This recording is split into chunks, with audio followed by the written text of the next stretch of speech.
कहानी फ्यूचर में यानी 2053 के टाइम में स्टार्ट होती है। हमें बताया जा रहा है कि दुनिया में साफ पानी और हवा का इतना मसला बन चुका था कि दुनिया में वर्ल्ड वॉर 3 भी हो गई, जिसकी वजह से सभी मुल्कों के हालात खराब हो गए। लोगों में अफरा तफरी बढ़ने की वजह से क्राइम्स भी बढ़ गए, यहाँ तक कि जेलों में जगह भी खत्म हो गई और मुजरिमों को सजा देने के लिए एक क्यूब जेल बनाई गई, जिसे वो ले जाकर किसी भी समुद्र के किनारे छोड़ देते हैं या जंगल के बीचों बीच छोड़ देते हैं। इस बॉक्स के अंदर मुजरिमों को एक रस्सी दी जाती है और साथ में 2 ऑप्शन दिए जाते हैं। एक ये कि वो अपने आप को फांसी देकर मार दे, दूसरा ये कि वो इस कैद में अपनी सजा का टाइम चुपचाप पूरा करे। लेकिन ये करना भी आसान नहीं है, क्योंकि क्यूब में इन्हें खाना भी नहीं दिया जाएगा। खाने के लिए ये लोग डिपेंड करते हैं आसपास के गाँव वालों पर। अगर तो किसी आसपास के गाँव वालों ने इन्हें देख लिया और तरस खा के खाना दे दिया फिर तो ठीक है, नहीं तो ये भूख से ही मर जाएंगे। ऐसी ही हालत में हम एक फ्रेंच लड़की को जेल के अंदर देखते हैं। अपनी भूख मिटाने के लिए वो अपने ही जिस्म की स्किन काट कर खाने लगी थी और जब इस जिंदगी से वो तंग आ जाती है तो अपने आप को गला काट कर मार देती है। जिसके बाद हमें एक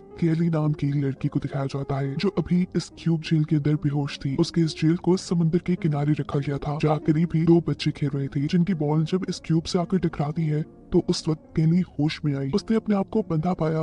वो जोर जोर से चिल्लाने लगी कि मेरा गुनाह नहीं था, मुझे क्यों ये सजा दी गई। लेकिन यहाँ कोई उसकी सुनने वाला नहीं था। एक एआई सिस्टम के जरिए केली को बताया जाता है कि उसकी सजा 7 साल की है और इस टाइम में खाना पानी के लिए वो गाँव वालों पर डिपेंड करती है। केली ये सुनकर शॉक हो चुकी थी। दूसरी तरफ उसी जैसे एक और बॉक्स में एक और लड़की को दिखाया जाता है जो काफी मरतबा इस बॉक्स से भागने की कोशिश कर चुकी थी। तब एआई सिस्टम उससे कहता है कि ये तुम्हारी आखिरी वार्निंग थी, तुम रूल्स तोड़ने से बाज नहीं आई और इसी की सजा में अब तुम्हें खत्म कर दिया जाएगा। दिखाया जाता है कि इस लड़की के बॉक्स का ऊपर वाला हिस्सा नीचे आते हुए इस लड़की को क्रैश करके खत्म कर देता है। सीन्स दोबारा केली के ऊपर शिफ्ट होते हैं, जिसे 2 दिन से कोई खाना पानी नहीं मिला। वो इस बॉक्स में बनी छोटी सी खिड़की से अपना हाथ बाहर निकाल कर जोर जोर से खाना मांगने के लिए चिल्लाती है, पर दूर दूर तक कोई नहीं था। भूख से वो बेहोश हो चुकी थी और अगले दिन यहाँ उसे होश आता है एक लड़की की आवाज पर। वो लड़की उसे खाना देने आई थी, जिसे देखते ही केली कहती है कि मेरा कोई गुनाह नहीं, मुझे यहाँ क्यों बंद किया गया। जिसका जवाब में लड़की कहती है कि मुझे ये मालूम नहीं है। केली जब यहाँ से निकलने की बात करती है तो ये लड़की कहती है कि इसका फैसला तो गवर्नमेंट ही करेगी और हाँ, यहाँ से खुद निकलने की कोशिश भी ना करना वरना तुम्हारा बहुत बुरा हाल हो जाएगा। उसने लड़की का दिया खाना खाया और कुछ दिन ऐसे ही गुजार दिए। थोड़े थोड़े दिनों बाद वो लड़की खाना देने आती रहती थी। केली इस अजीब सी बॉक्स वाली जिंदगी से तंग भी आ गई थी। वो अपने आप को गला घोट कर मारना चाहती है, पर ये काम भी उससे नहीं हो पाया। दिन गुजरते रहते हैं। आहिस्ता आहिस्ता केली को यहाँ रहने की आदत हो गई थी। उसने खिड़की से बाहर हाथ निकालकर वो बच्चों की बॉल भी उठा ली थी, जिस बॉल की वजह से उसे होश आया था। टाइम पास करने के लिए वो समुद्र की लहरों को देखती और इस बॉल से खेलती। केली ने जितने भी दिन यहाँ जेल में गुजारे थे सभी अच्छे गुजारे थे, इसीलिए एआई उसे बताता है कि उसे एक दूसरी जगह शिफ्ट किया जा रहा है, जहाँ ज्यादा लोग उसे खाना पानी देने के लिए आते रहेंगे। यहाँ जंगल में उसके पास एक लड़की आती है और उससे पूछती है कि तुम क्या कर रही हो। केली बताती है कि मैं मेडिटेशन कर रही हूँ, जिससे मुझे यहाँ रहने में हौसला मिलेगा। मुझे 7 साल की सजा हुई है। ये लड़की अब उससे पूछती है कि तुमने शेक्सपियर के बारे में सुना, ये किताब ले लो, इसे पढ़कर तुम्हारा टाइम अच्छा गुजर जाएगा। जिसे केली लेने से मना कर देती है क्योंकि ये जेल के रूल्स के खिलाफ था। अब लड़की उसे खाना देकर चली गई थी। केली जब खाना खा रही होती है तो उसे पता चलता है कि लड़की ने एक छोटी सी किताब उसके खाने में छुपाकर उसे दे दी थी, जिसे वो एआई के कैमरा से छुपा लेती है, क्योंकि अगर एआई के कैमरा ने उस किताब को देख लिया तो वो रूल्स टूटने पर केली को बहुत बड़ी सजा देंगे और अभी वो कोई दर्द नहीं चाहती। एक दिन हम देखते हैं कि केली अपने पास जमा हुए पानी से नहाती है,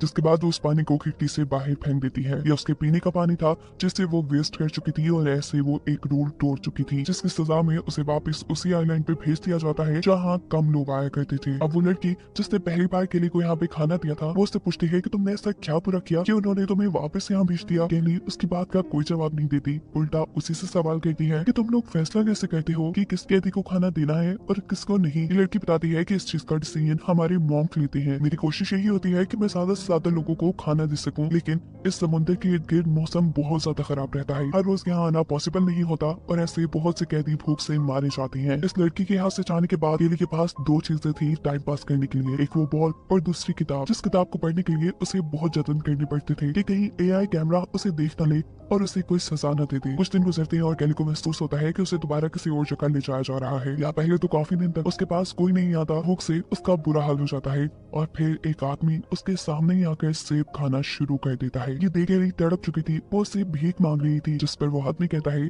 कि सेब तो मैं तुम्हें दे दूंगा, लेकिन तुम्हें इसकी कीमत चुकानी पड़ेगी। केली के पास जिंदा रहने का कोई और ऑप्शन भी नहीं था। वो इस आदमी की बात मान लेती है और थोड़ी देर बाद दिखाया जाता है कि एक ड्रोन आकर उस आदमी को मार चुका था। ड्रोन की गन से निकली हुई एक गोली केली के पाँव पर भी लग जाती है, पर आखिर इस सब के बदले उसे एक सेब तो मिल चुका था। वो जल्दी जल्दी इसे खाती है और जब उसने आधा खत्म कर लिया तो उसे पता चला कि इस सेब में कीड़े पड़ चुके थे। वो अपना खाया हुआ भी सारा बाहर निकाल देती है और उस सेब को फेंक देती है। यहाँ एआई उसे बताता है कि तुमने एक रूल ब्रेक किया है, तुमने अपने खाने के लिए किसी को फायदा दिया, ये रूल्स के खिलाफ था, जिसकी सजा केली को मिलती है कि उसे अगले 7 दिन तक सोना नहीं है। केली के पास कोई दूसरा ऑप्शन था ही नहीं इस सजा को पूरा करने का। 2 दिन गुजरते हैं, केली का दिमाग अब नींद की वजह से फटने लगा था। जब भी वो आंख झपकाती तो एआई सायरन बजा देता था। ऐसे ही करते करते 5 दिन गुजर जाते हैं और आखिरी 2 दिनों में अपने आप को जगाना काफी मुश्किल था। वो अब जोर जोर से अपना सर दीवार में मारना शुरू कर देती है ताकि उसके सर में दर्द होता रहे और उसे नींद ना आए। 7 दिन लगातार जागने की वजह से उसे अजीबो गरीब इल्यूजन्स आने लगे थे। वो यहाँ अपने आप को किसी महारानी के रूप में देख रही थी। आखिर उसकी सजा खत्म हो जाती है। जैसे ही उसे ये बात बताई जाती है तो वो फौरन से सो जाती है। अपनी नींद पूरी करने के लिए वो कई दिनों तक सोती रही और अचानक उसकी आंख खुली पटाखों की आवाज से। एआई ने उसे बताया कि आज न्यू ईयर है। वो उसे भी न्यू ईयर विश करता है, लेकिन जवाब में केली कुछ नहीं बोलती। इस कैद में उसे कोई खुशी महसूस नहीं होती थी। एक दिन केली के पास एक बूढ़ी औरत आती है जो उसे बता रही थी कि उसने भी क्यूब जेल के अंदर 15 साल गुजारे। ये जेल कैसी दर्दनाक है वो ये बात जानती है। उसे रोज ही इस जेल के बुरे ख्वाब आते हैं। मुकेलिस कहती है कि इस जेल में रहने से अच्छा है अपने आप को मार लिया जाए। वो एक जंग लगा ब्लेड केली को देखकर यहाँ से भाग जाती है, लेकिन अपने आप को खत्म करने का भी केली के अंदर हौसला नहीं था। 4 महीने गुजर चुके थे। केली अब बीमार भी पड़ चुकी थी। उसके पाँव में जो गोली लगी थी वो जख्म भी सड़ रहा था। अगले दिन वो ये जंगल में उस लड़की को देखती है जिस लड़की ने उसे किताब दी थी। वो आवाज देकर इस लड़की को अपने पास बुलाती है, उससे लेकर पानी पीती है और इस लड़की को बताती है कि वो अब प्रेग्नेंट है। केली उससे कहती है कि मुझे तुम्हारी मदद चाहिए, तुम चाहे मुझे यहाँ से निकाल लो या फिर इस बच्चे का ख्याल रखने में मेरी मदद करो। जब केली यहाँ से निकलने की प्लानिंग कर रही थी तो एआई दोबारा सायरन बजाना शुरू कर देता है, जिसका मतलब था कि केली ने एक और रूल तोड़ दिया है, जिसकी अब केली को कोई ना कोई सजा मिलेगी। वक्त गुजरता है और 6 माह बाद हम केली को उसी जेल में उसी तरह पड़ा देखते हैं। एक आदमी केली के पास आकर पूछता है कि यार तुम्हें आसान मौत चाहिए। केली पूछती है ये कैसे, जिस पर वो आदमी उसे सामने पड़ा एक क्यूब दिखाता है जो अब जल चुका था। ये देख केली के होश उड़ जाते हैं और वो उससे कहती है प्लीज यहाँ से चले जाओ। कुछ दिन गुजरते हैं और दिखाया जाता है कि केली के पास एक बच्चा पैदा हुआ था, जिसे देखकर वो अपना सारा दर्द भूल चुकी थी। उसको इस बच्चे की शक्ल में एक सहारा, एक कंपनी मिल गई थी। वो बच्चे को गले लगाती है, पर वो ये बात नहीं जानती कि ये खुशी उसकी कुछ ही पल की है। जैसे ही एआई सिस्टम को ये पता चलता है कि केली के साथ इस बॉक्स के अंदर कोई और भी है, तो अचानक बॉक्स के अंदर से जहरीली गैस निकलना शुरू हो जाती है, जिसकी वजह से केली बेहोश हो जाती है। और जब उसे होश आया तो उसे पता चला कि उसे बेहोशी में बहुत ज्यादा मारा गया होगा, साथ ही उसके बच्चे को भी उससे छीन लिया गया था। उसके मुंह से बहुत ज्यादा खून निकल रहा था और वो जोर जोर से चिल्ला रही थी इस दुख में कि उसका बच्चा तो उसके पास छोड़ दी थी, पर यहाँ कोई उसकी आवाज सुनने वाला नहीं था। उसका इस बच्चे को पैदा करना भी रूल तोड़ने के बराबर हो गया था और इसलिए उसके बॉक्स को बिल्कुल समुद्र के पास लाकर रख दिया जाता है। हर आती लहर के साथ उसके इस बॉक्स के अंदर समुद्र का नमकीन पानी गिरता था जो उसके जख्मों को जला देता था।